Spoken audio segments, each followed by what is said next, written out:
नमस्कार, आप देख रहे हैं न्यूज रूम में नेताजी। मैं हूं दीप्ति शाही सिंह। 70 का वो दशक था जब राजनीति में जेपी आंदोलन की तरुणाई हिलोरे मार रही थी। ये वो दौर था जब राजनीति में युवाओं को बदलाव का प्रतीक माना जा रहा था। इसी दौर में लगभग 1972 या कह ले 73 में बीएचयू में एक छात्र नेता थे जो लोकप्रियता के मामले में उस समय किसी फिल्मी स्टार को टक्कर देते थे। पिता उनके आरएसएस में थे तो जाहिर तौर पर आरएसएस के जो संस्कार हैं वो उनके अंदर थे। चाचा उनके उत्तर प्रदेश में मंत्री थे तो जाहिर तौर पर राजनीति का कहा भी वो सीख रहे थे। बीएचयू में लोगों को लगता था कि ये नौजवान जब चुनावी राजनीति में जाएगा तो सुपरहिट साबित होगा, लेकिन हुआ इसका उल्टा, क्योंकि पहली ही बार जब चुनाव लड़े तो हार गए। विरोधियों को लगा कि नया लड़का है, क्या ही कर पाएगा राजनीति में, लेकिन उस नौजवान ने अपनी पहचान और पकड़ दोनों बनाई, जमीनी स्तर पर लोगों के बीच आकर काम किया और विरोधियों की जो आवाज थी उसको भी बंद किया। और उसके बाद दौर आया 1984, जब इंदिरा गांधी की हत्या के बाद जो एक लहर थी, कह सकते हैं कि लोगों के साथ जो एक लहर फैली हुई थी उस समय, उस लहर के बीच में जब सबकी सिंपैथी थी इंदिरा गांधी की हत्या के बाद, उस लहर में 1985 में जब चुनाव हुए तो बड़े बड़े नेताओं के जो पांव थे वो उखड़ गए, लेकिन उस लहर में उस नौजवान ने अपना खंभा मजबूती के साथ गाड़ दिया और राजनीति में जोरदार एंट्री की। आज न्यूज रूम में हमारे साथ जो शख्सियत है वो बीजेपी के कद्दावर नेता हैं। उन्हें राजनीति का अजात शत्रु, यूपी की राजनीति का अजात शत्रु भी माना जाता है। उन्हें सियासत का एनसाइक्लोपीडिया भी कहा जाता है, क्योंकि उन्होंने 80-90 का दौर भी देखा राजनीति का, और 2017 के बाद उत्तर प्रदेश की जो नई राजनीति है उस दौर का भी वो हिस्सा रहे हैं। हमारे साथ आज न्यूज रूम में है उत्तर प्रदेश सरकार में कैबिनेट मंत्री सूर्य प्रताप शाही जी। नमस्कार सर, स्वागत है आपका न्यूज रूम में। नमस्कार। जी सर, कहते हैं कि बड़ा परिवार, बड़ा नाम, बड़ा खानदान राजनीति में काम आता है। आपके पास सब कुछ था, बावजूद इसके शुरुआत आपकी मन मुताबिक नहीं हुई। क्या लगता है आपको राजनीति में सफलता के लिए क्या जरूरी है? कांग्रेस सरकार और इंदिरा गांधी जी के नेतृत्व में चलने वाली उस समय की राज्यों की विभिन्न सरकारों के भ्रष्टाचार की वजह से छात्र और जनजीवन त्रस्त था। और वह दौर था जब देश के सभी बड़े संस्थानों में हमारे अखिल भारतीय विद्यार्थी परिषद के छात्र संघों के भीतर हमारे अध्यक्ष से लेकर के महामंत्री तक आए। और वो आगे आने वाले दिनों के बाद जब 77 में जनता पार्टी की सरकार बनी तो उसके भीतर भी कुछ लोगों को पार्लियामेंट में जाने का अवसर मिला, जिसमें हमारे स्वर्गीय अरुण जेटली जी भी उसके भीतर थे। तो इस तरीके से ये क्रम सिलसिला चलता रहा और हम लोगों ने वैचारिक आधार पर हमारा स्कूल ऑफ थॉट, जो हमारी भारतीय जनता पार्टी है, वो राष्ट्रीय एकता अखंडता को लेकर के ही डॉक्टर श्यामा प्रसाद मुखर्जी जी ने जनसंघ की स्थापना किया था। धारा 370 जो कश्मीर के भीतर प्राविधान किए गए थे उसके खिलाफ उन्होंने आंदोलन चलाए थे और उसको समाप्त करने का उन्होंने तक संघर्ष करने की बात कही थी। और उनका ये स्पष्ट रूप से विजन था कि एक देश के भीतर एक विधान, एक निशान और एक प्रधान होना चाहिए। दोहरी व्यवस्था देश की एकता को खंडित करेगी।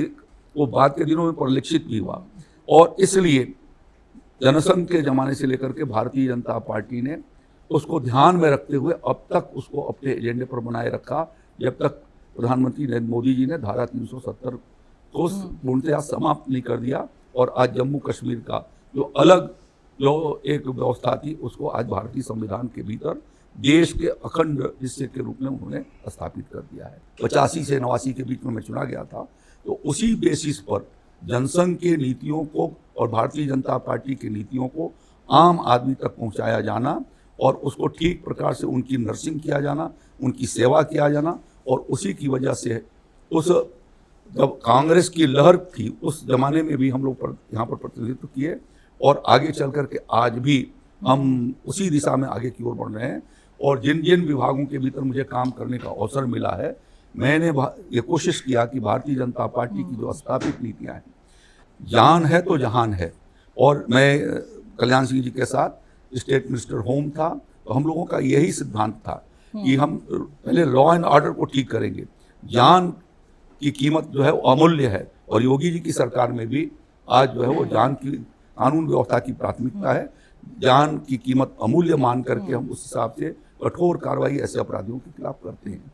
तो यह इस नाते भारतीय जनसंघ और भारतीय जनता पार्टी की लोकप्रियता आज जड़ों तक गहराई के साथ इसलिए पहुंची है, और उन्हीं कारणों से 18 राज्यों के भीतर आज एनडीए की हमारी विचारधारा के मुख्यमंत्री हैं।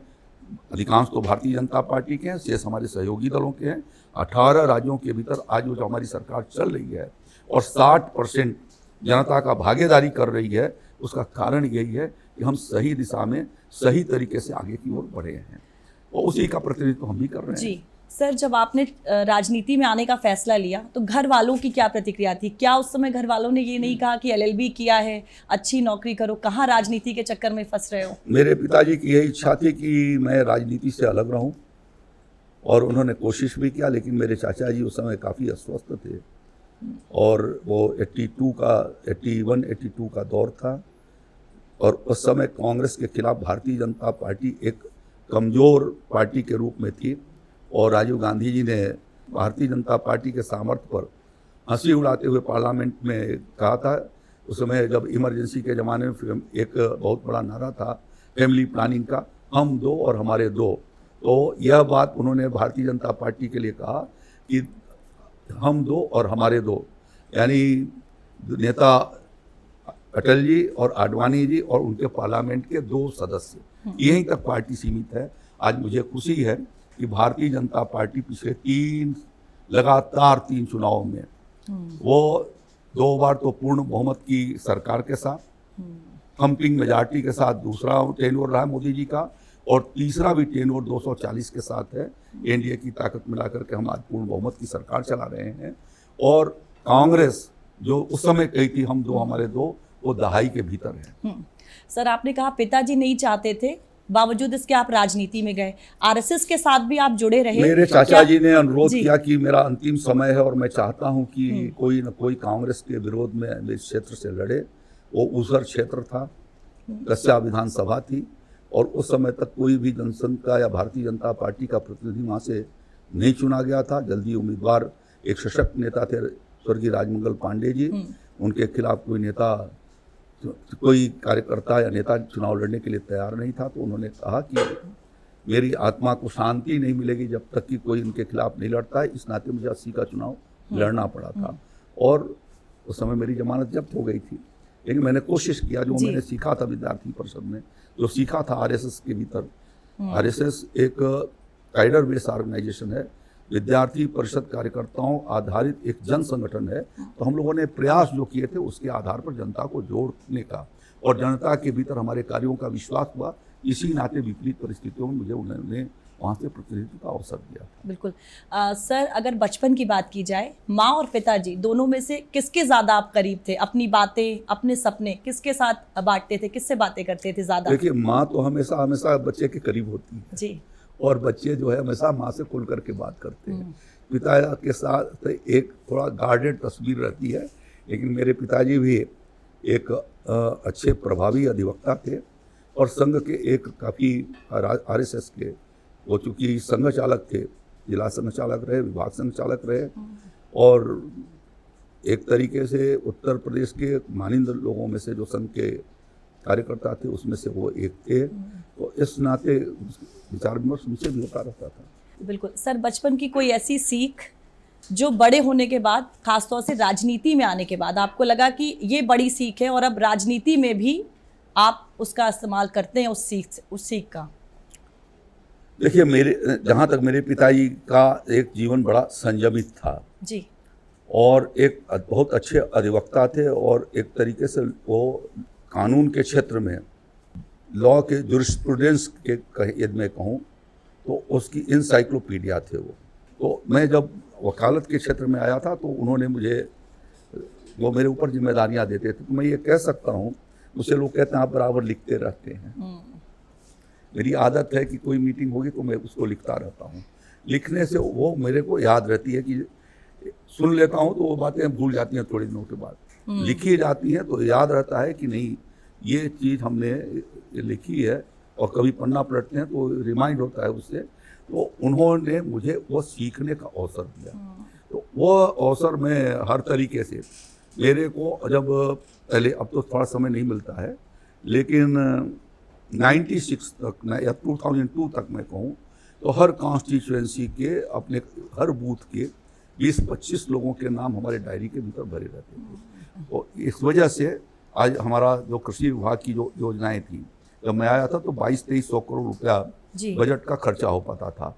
आज हम 6500 करोड़ रुपया खर्च कर पा रहे हैं। तो वो इसलिए कर पा रहे हैं कि हम लोगों ने उसको सिस्टमेटिक किया, उसको आज जो है वो डिजिटल एग्रीकल्चर के साथ हमने उसको संबद्ध किया है, और हम जिनको जो उसका असली बेनिफिशियरी है उस तक वो पहुंचने में कामयाबी हासिल हुई है। तो इस नाते मैं ये समझता हूँ कि उन चीज़ों का लाभ भी हमको मिल रहा है, उन अनुभवों का लाभ मिल रहा है। तो ये तो काम करते करते आदमी को सीखने का अवसर मिल जाता है। बिल्कुल सर, आपके बयानों में साफगोई होती है। साफगोई इसलिए कह रही हूँ क्योंकि कई बार आपके जो बयान हैं वो विवादित हो जाते हैं, उस पर सियासत भी होती है। कहते हैं जो आपके दिल में है वही बात आप सामने कहते हैं। क्या ये शुरुआत से आदत रही है या फिर समय के साथ ये आदत आई है? देखिए, मैं वकील रहा हूँ जी, और वकील विदाउट एविडेंस नहीं बात करता है जी। हमें अपने यदि केस को ठीक प्रकार से उसको पुटिंग की जानी है और उसके अनुरूप हमको डिसीजन आना है, तो हमें उसको तथ्यपरक बात ही करनी होगी। मैं जब असेंबली के भीतर या काउंसिल में बोलता हूँ तो मैं डॉक्यूमेंट्री एविडेंस के साथ बोलता हूँ। मैं विवाद करना एक अलग बात है, लेकिन कभी भी अपोजिशन के लोग जब मेरी बात का कभी वो खंडन आज तक उन्होंने नहीं किया है। मैं उनके समय के आंकड़ों को देता हूँ और आज जो हम कर रहे हैं उसको आंकड़ों को देता हूँ। जमीन और आसमान का आज अंतर है, हमारे क्रियान्वयन के भीतर जमीन आसमान का अंतर है। हमने उन्हीं संसाधनों से आज प्रदेश के 100 लाख मीट्रिक टन से ज़्यादा औसत उत्पादन प्रतिवर्ष हमने बढ़ाया है। आज हम लोगों ने एक रिकॉर्ड हासिल किया है। जब हम आए थे तो 12 लाख मीट्रिक टन हमारे पास ऑयल सीड तिलहन का उत्पादन था। आज वो बढ़ करके 28 लाख मीट्रिक टन हुआ है, जो लगभग 125-30% बैठता है। तो ये किसी स्टेट के भीतर नहीं हुआ, जो हमने उत्तर प्रदेश के भीतर ये करके दिखाया है। तो मैंने ये तय किया कि राज्य के भीतर हम दलहन और तिलहन के उत्पादन को बढ़ाएंगे, और उसका परिणाम ये होगा कि जब हम आए थे तो उस समय हमारा दलहन का उत्पादन कुछ 27 लाख मीट्रिक टन के करीब था। आज वो 33 लाख मीट्रिक टन के करीब है। तो 6 लाख मीट्रिक टन हमने दलहन के उत्पादन को बढ़ाया। राज्य के भीतर हम लोगों ने 16 लाख मीट्रिक टन के करीब हमने तिलहन के उत्पादन को बढ़ाया है। गेहूं और धान की तुलना में दाल की कीमत और सरसों की कीमत या मूंगफली की कीमत उसके कई गुना है, 2 गुना से 2.5 गुना, 3 गुना तक है। तो यदि किसान उसकी खेती करता है तो उसको ज़्यादा फायदा होगा, क्योंकि प्रधानमंत्री जी ने कहा था कि हमको किसान की आमदनी भी 5 वर्षों में दूना करना है। तो दूना करना है तो वो धान गेहूं पैदा करके आमदनी को दूना नहीं कर सकता। तो इसलिए खेती के विविधीकरण को हमने फोकस किया कि हमको डाइवर्सिफिकेशन करना है एग्रीकल्चर के भीतर, कि धान और गेहूं के साथ साथ या धान और गेहूं के अतिरिक्त हम क्या फसल उगा सकते हैं, इस पर हमारा एग्रीकल्चर डिपार्टमेंट फोकस कर रहा है, और उसको हमारे मुख्यमंत्री जी का पूरा आशीर्वाद और योगी जी का समर्थन प्राप्त है। इसकी वजह से हमें जब हम कैबिनेट में जाते हैं तो सरलतापूर्वक हमारे योजनाएं सैंक्शंस भी हो जाती हैं और हम उसका क्रियान्वयन ठीक प्रकार से करते हैं। तो मुझे खुशी है कि हम लोगों ने एक परिणाम, ये अभूतपूर्व इतिहास है कि 125% किसी चीज़ का उत्पादन उसी राज्य के भीतर 7 साल के भीतर बढ़ा दिया जाए। यह एक इतिहास क्रिएट किया है उत्तर प्रदेश के कृषि विभाग ने, हमारे वैज्ञानिकों ने, किसान भाइयों के परिश्रम और श्रम से हुआ है। तो ये बिना उनके भीतर एक्सटेंशन किए हुए, प्रसार का कार्यक्रम चलाए हुए, बिना प्रचार प्रसार के संभव नहीं था। सर, यहाँ न्यूज़ रूम में हमारे कुछ सहयोगी हैं जो आपसे सवाल पूछना चाहते हैं। हाँ, पूछ सकते हैं। नमस्ते सर, मेरा सवाल है नजूल के बिल का जो विपक्ष विरोध कर रहा है उस पर आपकी क्या प्रतिक्रिया है? देखिए, नजूल के ज़मीन का कानून जो है वो उत्तर प्रदेश सरकार ने बनाई है। अभी तक उसका एग्जिस्टिंग कोई ऐसा वैधानिक कानून नहीं था। जिस समय ब्रिटिश पीरियड में लीज किया गया था तो 90 ईयर्स लीज किए गए थे। बहुत सारे लोगों ने बीच के ज़माने में खाली पड़ी ज़मीनों को, जो नजूल की ज़मीन थी, उस पर अनाधिकृत कब्जा किया। और योगी जी की सरकार ने अनेक लोगों का, अभी अतीक अहमद की कई 150 करोड़ 150 एकड़ की प्रॉपर्टी को जो है वो पाया गया कि इन्होंने फर्जी उसके भीतर रिकॉर्ड करा लिए थे। तो इस तरीके के लोगों को रोकने के लिए उसका एक कानून बनाया गया है। जो जेन्युइन जो लीजी हैं, नजूल के पट्टेदार हैं, उनको एक्सटेंशन के लिए 30 साल का उसके भीतर समय भी दिया गया है। तो उनका रिन्यूअल भी हो जाएगा। लेकिन उनका लीगली यदि उनको नजूल अलॉटेड है तो, और अनाधिकृत तरीके से आपने ज़मीन पर कब्जा कर रखा है तो खाली करना पड़ेगा। उसके लिए कानूनी कार्रवाई उनके खिलाफ की जाएगी। ये उसके भीतर, उस एक्ट के भीतर व्यवस्था है। नमस्कार सर। सर मेरा प्रश्न ये आपसे कि सर आज जब लोकसभा में वक्फ संशोधन बिल पेश किया जा रहा था तो सपा के राष्ट्रीय अध्यक्ष अखिलेश यादव ने कहा कि ये बिल कुछ कट्टर बीजेपी नेताओं की वजह से लाया जा रहा है। तो सर इस पर आपकी प्रतिक्रिया? कई मुस्लिम नेताओं ने भी उसका स्वागत किया है और उन्होंने ये कहा है कि उसकी संपत्ति का बहुत दुरुपयोग हो रहा है। और नजूल के लिए भी ठीक वैसे ही स्थिति रही है जिस तरीके का हमारा जो है ये वक्फ कानून, जिस तरीके के नजूल का कानून रहा है। बहुत सारी प्रॉपर्टियों पर यदि आपने क्लेम कर दिया, भले ही वो आपकी ना रही हो, और आप कहते हैं कि नजूल की है, तो एक्स पार्टी जो है वो नजूल डिक्लेयर कर दी जाती थी। वहाँ सुनवाई का कोई अवसर नहीं था। इस नाते ये कानून लाना पड़ा है और मुस्लिम समुदाय के बहुत सारे लोगों ने उसका स्वागत भी किया है। अपने अखबारों के भीतर और मीडिया के भीतर ये बयान भी देखे होंगे। उन्होंने कहा है कि नहीं, जो गवर्नमेंट कर रही है वो अच्छा कर रही है। इस वक्त यूपी में उपचुनाव की चर्चा बहुत तेज़ है। अभी लोकसभा का चुनाव जब हुआ था तो यूपी में बीजेपी को काफ़ी सीटों का नुकसान हुआ था। तब आप लोग का ये कहना था उस पर कि विपक्ष ने इस पर भ्रम फैलाने का काम किया, इस वजह से हम लोकसभा में मतलब सीटें कम हुई या फिर हार गए यहाँ यूपी से। तो अब उपचुनाव है तो फिर से ऐसा दोबारा ना हो, इसके लिए मतलब आप लोग क्या कर रहे हैं? देखिए, हम सतर्क और सजग हैं और वो उस चुनाव के भीतर जनता को गुमराह, झूठे वादों को करके गुमराह किया गया और जो तथ्य नहीं थे, जैसे मोदी जी आएंगे संविधान को बदल देंगे। मोदी जी पिछले 10 साल तक थे और आज से बड़ी मेजॉरिटी के साथ थे और उस समय उन्होंने संविधान की कौन सी दफ़ा बदल दी? धारा 370A हम पब्लिक के भीतर कमिटमेंट करके आए थे। हमको जनता ने मैंडेट दिया था कि आप 370 को ख़त्म करेंगे। हमने 370 को ख़त्म किया और 370 भी ओरिजिनल संविधान के भीतर नहीं था। बाद में उस दफ़ा को जोड़ा गया और उसको ख़त्म किया। लेकिन जनता के अधिकारों को हमने ख़त्म नहीं किया। जनता के जो फंडामेंटल राइट्स थे वो ज्यों के त्यों बने रहे। हमने किसी प्रकार का संविधान के साथ छेड़छाड़ नहीं की, न उनके भावनाओं के साथ छेड़छाड़ की। छेड़छाड़ किया तो कांग्रेस पार्टी ने किया और कांग्रेस पार्टी ने 1975 के भीतर देश के ऊपर जो इमरजेंसी लाई, सिर्फ अपने निजी स्वार्थों के लिए।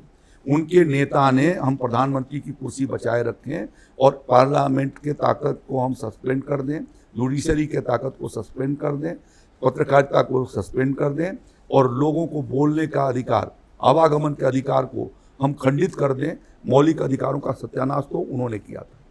तो उन्होंने गलत तरीके से इसको भ्रम पैदा करने की कोशिश की कि मोदी 400 इसलिए चाहते हैं MP कि संविधान को बदल देंगे और आरक्षण को ख़त्म कर देंगे। मोदी जी की सरकार ने ही 10 साल के लिए आरक्षण को एक्सटेंड किया है। वाजपेयी जी की सरकार ने आरक्षण को 10 साल के लिए एक्सटेंड किया, उन्होंने नहीं किया है।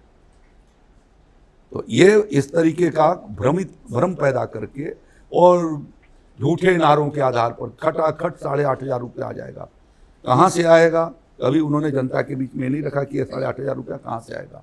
देश का सारा बजट जो अभी रखा गया है वो भी बांट दिया जाए तो खटाखट 8,500 में नहीं पहुंच सकता। तो कहाँ से लाते? कभी उन्होंने आज तक तो एक्सप्लेन नहीं किया उसको। इसलिए एक काठ की हांडी जो है वो एक बार ही जो है वो चल सकती है, बार बार नहीं उसको रखा जा सकता। तो अब वो बात जो है वो जनता को धीरे धीरे मालूम हो गई और इसीलिए जिनको उन लोगों ने फॉर्म भरवाए थे वो कांग्रेस कार्यालयों पर महिलाएं आती थी कि अब आपने तो कहा था कि 5 जून को गिनती होगी और खटाखट उसके बाद आ जाएगी, अब हमको खटाखट दीजिए। तो अपने राज्य में जहाँ हिमाचल प्रदेश में वो सत्ता के भीतर है, अभी तक तो खटाखट नहीं दिया। मंत्री जी, जैसे कि लोन दिया जाता है अलग सेक्टरों में, कई सेक्टरों में बहुत ज़्यादा लोन दिया जाता है। किस लोन कारोबार के लिए या मकान पे लोन लेते हैं, जबकि आप कृषि मंत्री हैं, किसानों के लिए बहुत कम लोन का प्रावधान है। जो KCC योजना है, ग्रीन कार्ड योजना है, उसमें जैसे ज़मीन कई बीघा होती है, लोन बहुत कम होता है अमाउंट। देखिए, उसके लिए हम लोग किसानों को जागरूक कर रहे हैं और अभी अभियान चलाया गया उसके लिए कि लोग KCC से जो है वो लोन लें। योगी जी की जब सरकार बनी थी तो उस समय CDO रेशियो जो है वो 35-36% के करीब था। आज वो बढ़ करके 60% पर पहुंचा है। तो धीरे धीरे वो लोन जो जमा है यहाँ की, उस जमा के आधार पर लोगों को लोन मिले, ये हम लोगों ने बैंकों से भी आग्रह किया है। लेकिन उसके लिए हमको विभिन्न प्रकार की योजनाओं के माध्यम से जाना होगा। और इसके लिए आज जो इन्वेस्टर समिट हुई, इसीलिए हुई है कि वो विभिन्न इलाकों के भीतर और डिस्ट्रिक्ट वाइज, इसीलिए हम लोगों ने अभियान चलाए कि वहाँ से हमारे प्रोजेक्ट आएँ, आकर के वहाँ पर जाएं, जिससे कि वहाँ पर जो है इन्वेस्टमेंट बढ़े। और कृषि क्षेत्र के भीतर भी हम KCC के लिए किसानों से अपील करते हैं। और आज भी आपके इस कार्यक्रम के माध्यम से मैं अपील करना चाहता हूँ किसान भाइयों से कि खेती के भीतर खेती को भी वो व्यवसाय मान करके काम करना शुरू करें, जिससे निवेश यदि आप अच्छा नहीं करेंगे, अच्छे बीज को आप नहीं लगाएंगे, समय पर आप उसकी बुआई नहीं करेंगे, समय पर उसका फर्टिलाइजर नहीं लगाएंगे, कम पानी का प्रयोग नहीं करेंगे, कम पानी के प्रयोग के लिए यंत्रों का इस्तेमाल नहीं करेंगे, या खेत के जुताई के लिए नहीं करेंगे, बुआई को लाइन सोइंग के लिए नहीं करेंगे, तो आपका उत्पादन नहीं बढ़ सकता। उसके लिए आपको निवेश करना होगा। और निवेश के लिए श्रद्धेय अटल बिहारी वाजपेयी जी को मैं धन्यवाद देना चाहता हूँ। अभी उनकी पुण्यतिथि इसी अगस्त महीने में आने वाली है और उन्होंने ही देश के भीतर किसानों के लिए लोन की कोई व्यवस्था नहीं थी। कांग्रेस पार्टी 1947 से लेकर के 1998 तक घूम फिर करके कांग्रेस पार्टी का ही प्रधानमंत्री रहा। जो भी प्रधानमंत्री देश के बिना बना वो ओरिजिनली कांग्रेस पार्टी का आदमी था, जो या तो कांग्रेस छोड़ करके हुआ था या कांग्रेस पार्टी में रहते हुए था। उसी सिद्धांतों के आधार पर पहली बार अटल बिहारी वाजपेयी जी ने सोचा कि किसान को कैसे सस्ता कर्ज मिले, और इसलिए उन्होंने किसान क्रेडिट कार्ड के आधार पर किसान को 7% ब्याज पर, और यदि वो समय से पैसा जमा कर देता है, 1 वर्ष के भीतर जमा कर देता है, तो उस पर 3% की सब्सिडी होकर के 4% पर उसको जो है वो लोन देने की व्यवस्था अटल बिहारी वाजपेयी जी ने किया। तो ये काम वो आगे की ओर करे किसान, ये संचार माध्यमों से ही उनको ज़्यादा अच्छे तरीके से पहुंचाई जा सकती है। तो यदि आप इस पर अभियान चलाते हैं तो ये और अच्छी बात होगी। और मैं तो चाहूँगा कि समय समय पर आपको ये अभियान चलाना चाहिए। खरीफ की फसल शुरू हुई तो किस प्रकार के धान वैरायटी हम कहाँ पर लगाएं, जो वहाँ पर सिंचाई के साधन कम है, ड्राई लैंड एरिया है, वहाँ पर हम दलहन और तिलहन की खेती को बहुत अच्छे तरीके से बढ़ा सकते हैं, मिलेट्स की सीजन की खेती को आगे बढ़ा सकते हैं। तो ये समय समय पर आप जब फोकस करें, अन्न जो है वो आज एक महत्वपूर्ण आहार के रूप में पूरी दुनिया ने उसको स्वीकार किया। कोविड काल के भीतर कैसे उनको सारे न्यूट्रिएंट्स उनको मिले, इसलिए ये माना गया कि साहब सबसे अच्छा मुफीद जो है वो श्री अन्न है। तो हमने राज्य के भीतर उत्तर प्रदेश श्री अन्न पुनरुद्धार योजना भी हम चला रहे हैं, और जिसके भीतर हम लोगों ने 4 साल के लिए 168 करोड़ रुपए की व्यवस्था रखी है। हमारे तरफ से लगभग 1.25 लाख किसानों को इस साल श्री अन्न के मुफ्त बीज दिए गए, जिससे वो अपने खेत के भीतर वो पैदा करें। अब आगे उनको कैसे हालिंग होनी है, बाकी करनी है, तो उसमें कुछ यदि निवेश करते हैं तो उनको उससे ज़्यादा प्रॉफिट होगा। तो इसलिए हमको उस दिशा में जागरूक करने के लिए आपके जो ये कार्यक्रम चलेंगे समय समय पर, अभी क्रॉप ड्रेसिंग का टाइम होगा, फिर कटाई का मौसम आएगा। अब ये देखा जाता है कि कटाई के बाद जो है पुआल जलाने के कार्यक्रम शुरू होते हैं, तो उससे कैसे पर्यावरण को क्षति हो रही है, कैसे ज़मीन को के क्वालिटी का नुकसान हो रहा है, कैसे हमारे जो अच्छे मित्र कीट हैं उनके नुकसान हो रहे हैं। तो इन सब चीज़ों पर यदि व्याख्यान वैज्ञानिकों का होगा, मैं बोलूँगा तो समझेंगे कि पॉलिटिकल भाषण है, और वो बोलेंगे तो साइंटिफिक समझेंगे, वैज्ञानिक समझेंगे। तो वैज्ञानिक की भाषा किसान को समझाया जाना, सरल शब्दों में समझाया जाना, ये आज की आवश्यकता है। और मैं उम्मीद करता हूं कि आप लोग इस कार्यक्रम को उस प्रकार से चलाने की कोशिश करेंगे। सर, 2024 के लोकसभा चुनाव में समाजवादी पार्टी की बात करें तो 37 सीटें मिली, कांग्रेस को 6 मिली, बीजेपी की सीटें जो हैं वो कम हो गई। क्या कारण नजर आते हैं आपको? काम कम हुआ या काम का प्रचार कम हुआ? क्यों लोगों ने बीजेपी को वोट नहीं किया? काम तो भारत सरकार ने प्रधानमंत्री मोदी जी के नेतृत्व में और उत्तर प्रदेश की सरकार ने योगी आदित्यनाथ जी के नेतृत्व में जितना हम लोगों ने काम किया है, वो जो 10 वर्षों और 7 वर्षों का काम है वो 70 साल से बहुत अधिक है, बहुत अधिक है, कोई तुलना ही नहीं की साथ, अतुलनीय काम हुए हैं। तो लेकिन उसको जिस तरीके से लोगों के बीच में पहुंचना चाहिए था, मैं समझता हूं कि वो नहीं पहुंच सका। और ये मेरा मानना नहीं है कि भारतीय जनता पार्टी बहुत बड़े मार्जिन से हार गई, कुल उसका 1% वोट कम हुआ है।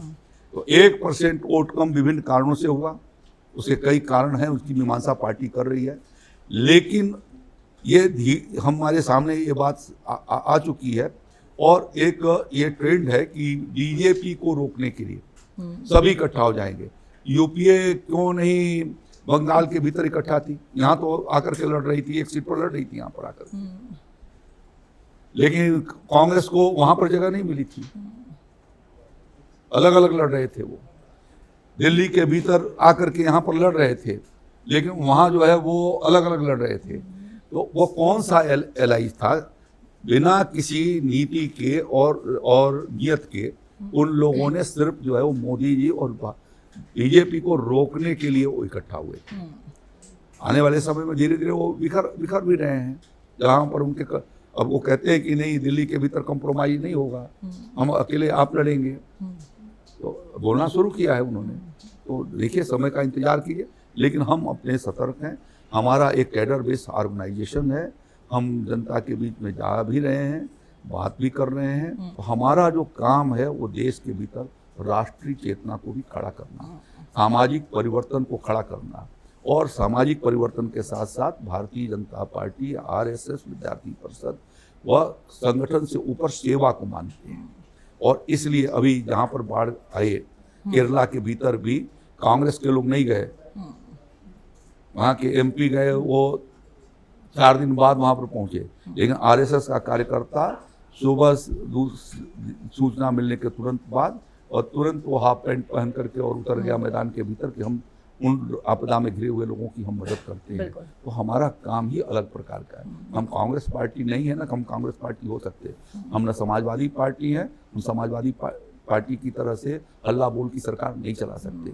हम अच्छे से सरकार चलाएंगे। हमारा वादा है कि हम कानून व्यवस्था को ठीक करेंगे, हमारा वादा है कि हम ग्रामीण विकास को गति देंगे, हमारा मिशन ये है कि हम आदमी के आम जीवन को सुखी और समृद्धशाली बनाए जाने के लिए काम करेंगे। तो हमारे काम ये हैं कि उन कामों को हम जितना आगे की ओर बढ़ाएंगे, लोगों के बीच में ले जाएंगे, उतना ही धीरे आगे जाकर के भारतीय जनता पार्टी के प्रति उसका जन समर्थन बढ़ेगा, हमारी सरकार को जनता का आशीर्वाद मिलेगा। बिल्कुल, बहुत बहुत धन्यवाद सर हमारे साथ जुड़ने के लिए। धन्यवाद, नमस्कार। तो मेरे साथ आज न्यूज़ रूम में थे सूर्य प्रताप शाही जी, जिन्होंने बड़ी ही सादगी और बेबाकी के साथ तमाम जो सवाल थे उनके जवाब दिए। न्यूज़ रूम में नेताजी के अगले एपिसोड में किसी नए नेता के साथ फिर मुलाकात होगी। नमस्कार।